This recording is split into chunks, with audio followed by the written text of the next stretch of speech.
guys, and welcome back to my channel.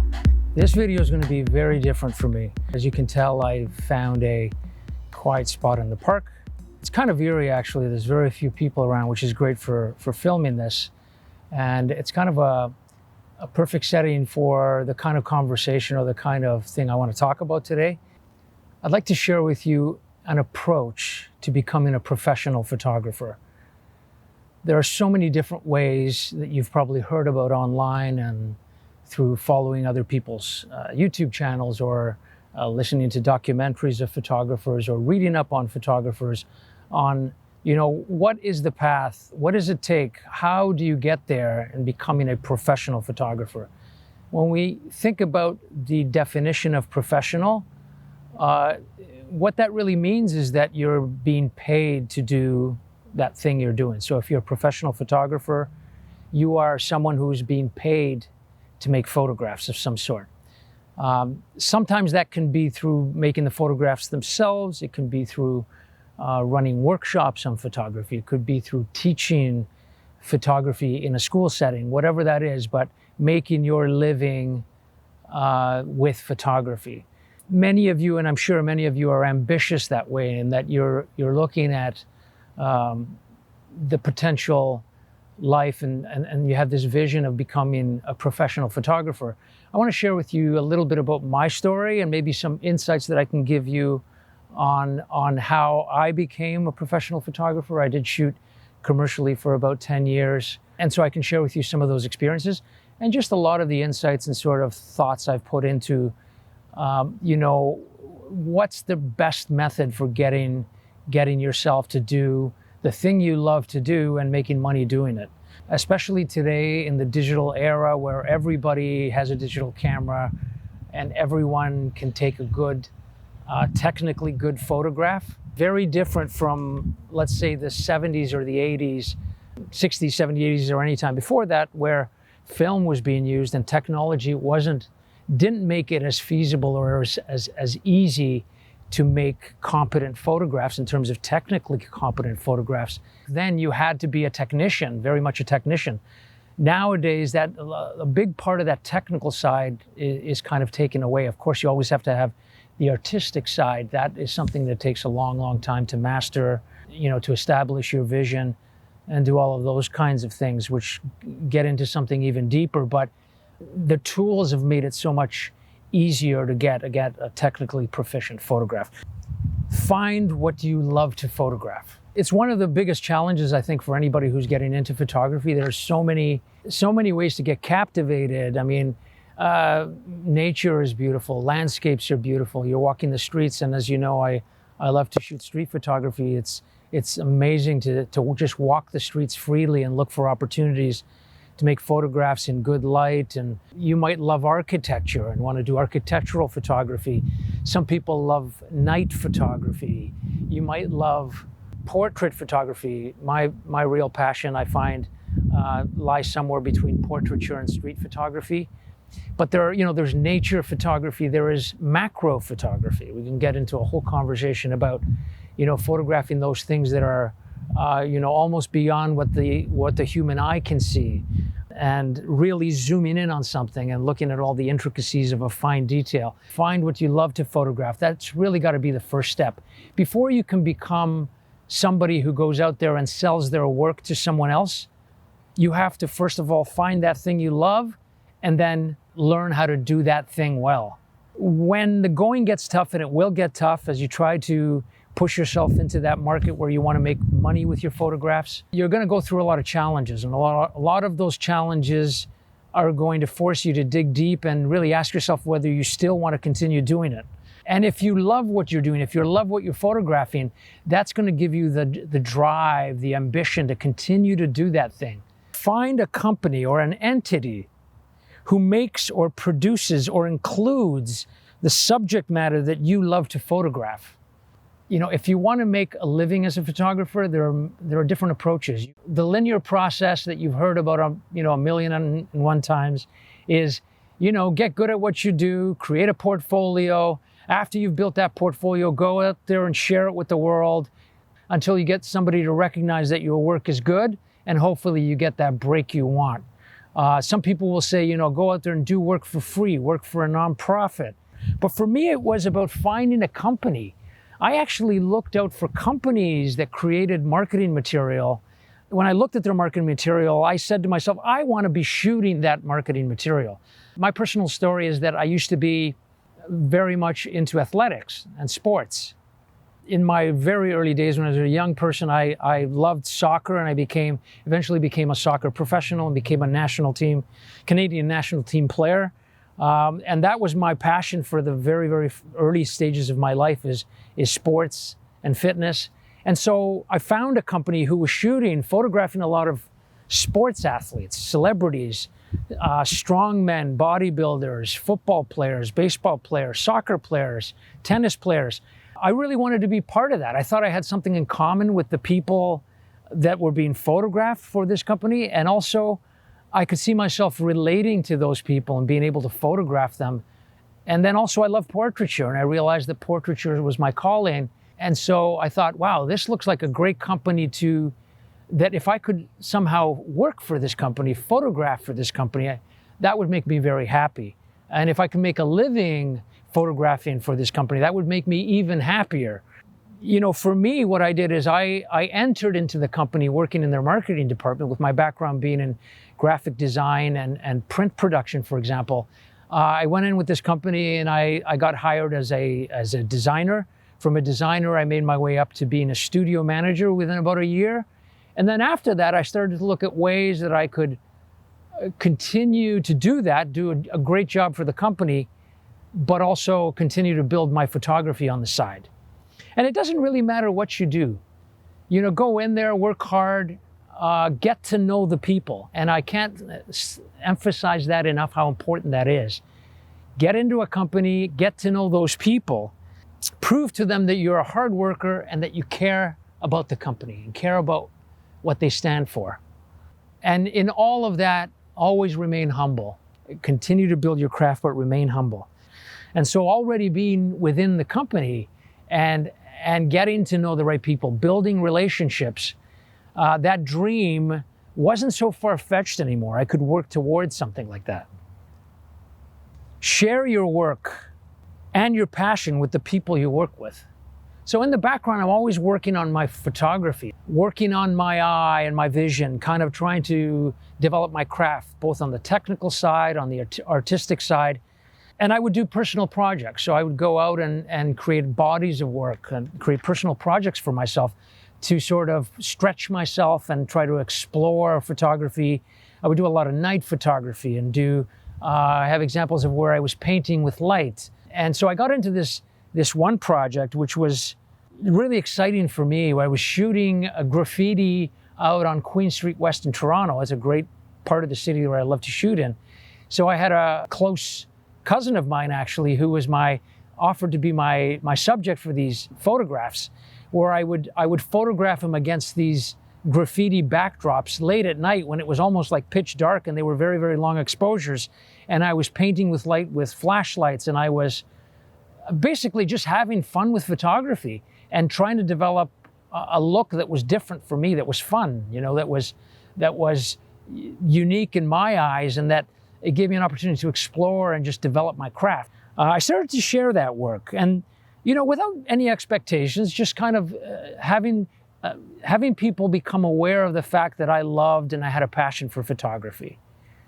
So again, in the background, I'm always doing my work. I'm working as a studio manager, but now I'm starting to build relationships within that company. I'm starting to get to know people there. I'm gaining their trust because they recognize I do a good job in my field. We have company parties and stuff. So really getting to know these people. And that was always my dream. That was always my thing. I said, obviously I love what I do as a studio manager, but wouldn't my dream be to be photographing for this company? So do great work in whatever you do, and please those people seeking your help. And then when you do that, how do you please them? You go above and beyond their expectations. So when you do anything for these people, for people you meet, for those people in your industry, for those friends you've made, make sure that you do a great job and you go above and beyond expectation, because now you're building relationships and you're gaining trust. So I was working, for example, with my boss, who was a marketing director, and working with marketing managers and people who had a say in who would produce the material for their advertising. So again, this is where you can show them your skills, what you've been working so hard to acquire. Show them your photography. Don't be afraid to talk to them about what your passions are. Someone will notice and recognize your passion. And when that right opportunity comes up, be bold and go for it. Case in point, an example, again, from personal experience. There was a moment when we were doing a couple of very big, important photo shoots for the company. One of them of which we hired a photographer from San Francisco, a well-known, acclaimed photographer, to shoot a brand new campaign for a brand new product that we were launching.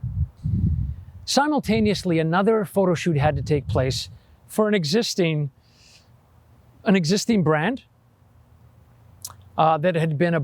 this brand had been about a year old and was slowly climbing. We were building on this campaign. And it turns out budgets had sort of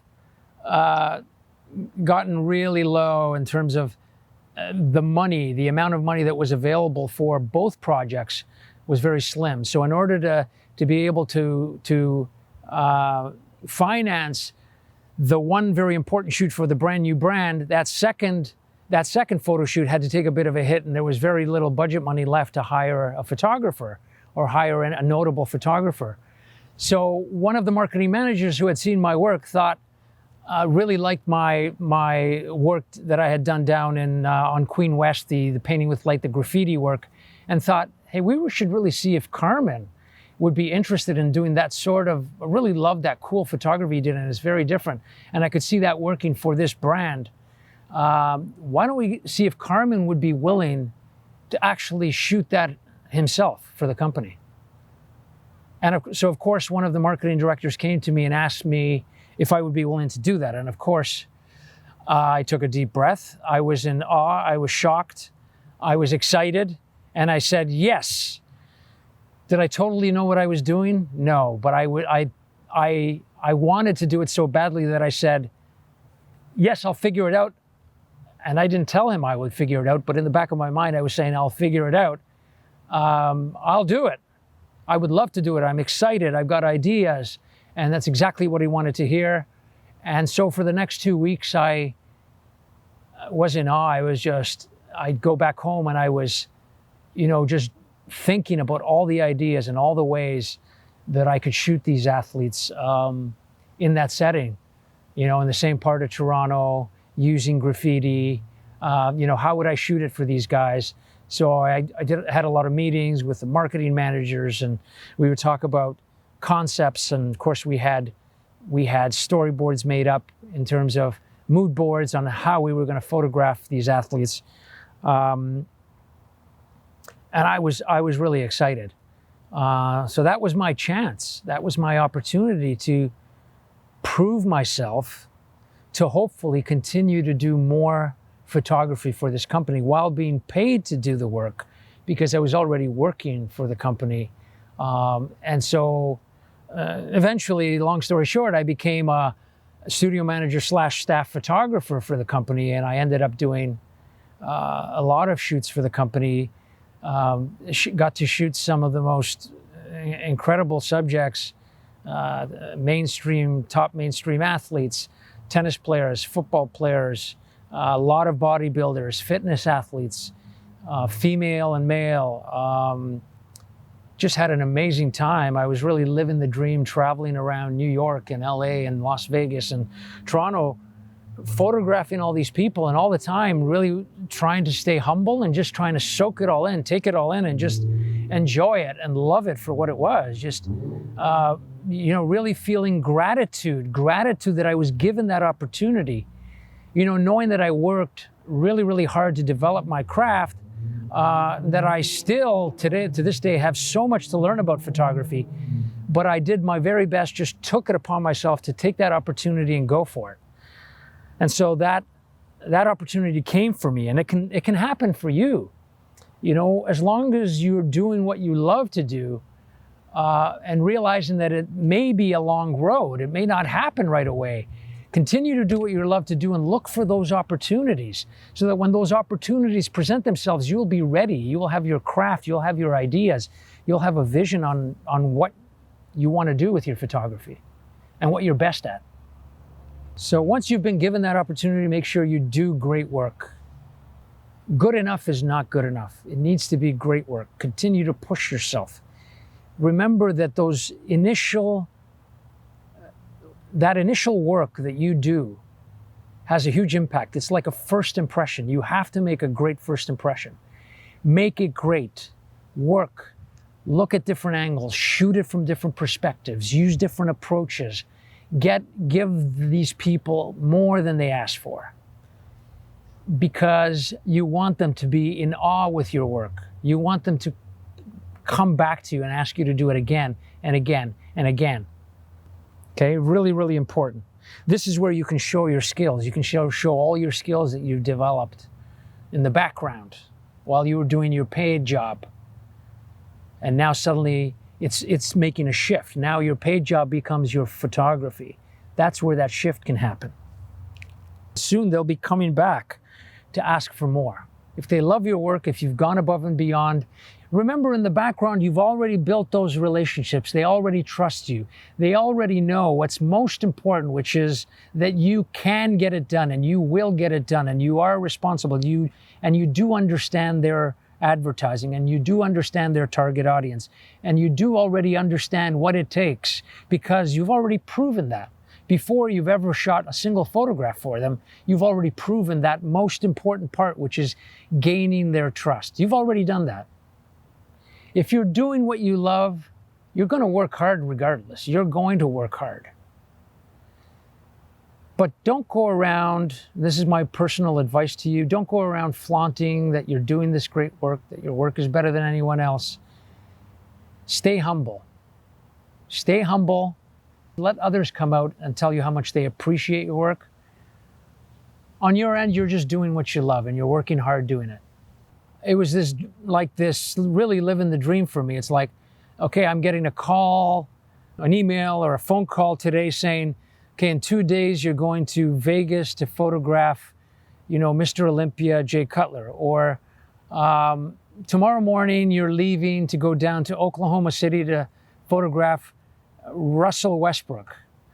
Or sometimes I get really lucky and it would be next week you're going down to photograph Rob Gronkowski in Boston, of the New England Patriots. These were like, it was almost surreal. Like, what? Yeah, of course I'm going. I know you're only giving me 2 days to plan all this, but yes, of course I'm going. But how could I take it to the next level? Well, what I thought about is I thought about the idea of Helmut Newton. I don't know if any of you know who Helmut Newton is. I mention him in many of my videos because I feel he created such iconic work. He was an incredible portrait / fashion / fine art photographer. I'm bringing up Helmut Newton because he had this amazing concept from watching one of his documentaries. I remember him saying, whenever I would do contracted work for a client, I always made sure that I found time within that, use the models, use the makeup artists, use the situation, use the place where I was, the location, to be able to photograph at some point work for myself, personal work. So what I would do is I would actually photograph these athletes and shoot what I needed to shoot for commercial purposes, which sometimes can be very staged and very fixed images because they needed to serve an advertising purpose. You always try to do your best work, but remember that when you're shooting advertising, you have an objective in mind. You have an ad campaign that this image has to feed. It has to work with the ad campaign. If it's going on the cover of a magazine, if it's going on the inside spread, if it's going to service a specific product, it has to be photographed in order so that the product becomes the hero, so that we have a concept in mind of how we're going to photograph these athletes. And that's not always going to be very, very artistic. The point I'm trying to make is when you do commercial work, always think about whether you can then use that situation to be able to make personal photographs.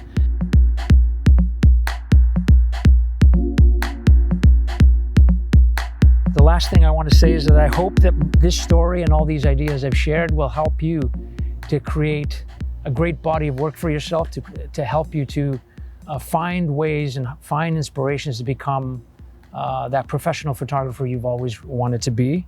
No two stories will ever be the same, of course, and the same thing goes, for yourselves. Take those key points that I've mentioned, make them your own, and run with it.